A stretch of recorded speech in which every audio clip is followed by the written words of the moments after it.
Last weekend, I got to take part in 4 back-to-back pre-releases of the new Final Fantasy Magic the Gathering set, so that was 10 hours on Friday and 10 hours on Saturday. I recorded all 4 of my openings, but this is the first of the 4.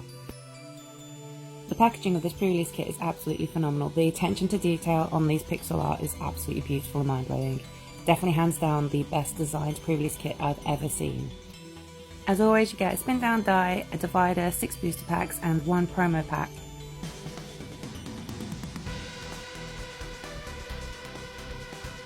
Not gonna lie, I hate opening these paper packs, especially as there's only 1 card inside. It's not the easiest to open, hence why I destroyed this pack getting into it. And first up is my promo, and I got the Wing Crystal, which was absolutely amazing, really helped me with my games. My first booster pack was pretty stacked. It has a Mythic and 2 rares, if I remember correctly. And 2 of the rares went into my deck that I built and played with. So across all 4 of my pre-releases, I played Celestia, and it was Chocobos and Moogles, because I absolutely adore Chocobos and Moogles, and that's what I went with. And I got some really good green and white. I didn't film any of my games. That was just because I didn't want to take up too much space and time while playing others, because this game is very slow. Most of my games went to time, so if you're not a Magic the Gathering player, you get about 45 minutes to play 3 games.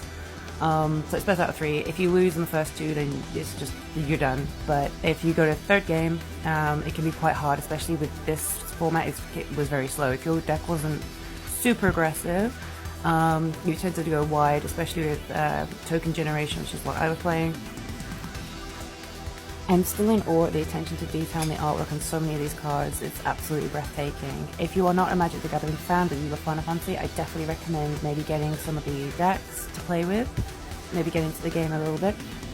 It is on the higher end of the price scale for this set. It's definitely the most expensive set ever released from Magic the Gathering. So definitely think about that before you do any purchases. I have spent probably about £600 already on pre-orders and on my pre-release, as well as a booster box that I bought at the weekend with some prize money from winning a cosplay competition. If you hadn't already heard, the secret lair for this set has already sold out. I was in the queue and it went, and I sat in the queue for about 4.5 hours. I think by the time I actually looked at it and said nope, everything was sold out, and I was very devastated. I was on there straight away, put the items into the basket that I wanted to get, and it sold out. Very disappointed with that, but it does mean that I'm not spending a couple of more £100 on cards I probably don't need, and I'll just pick up the singles because I only want the ones from Final Fantasy X, as that is my favourite, and that's the decks I'm going to be building around anyway.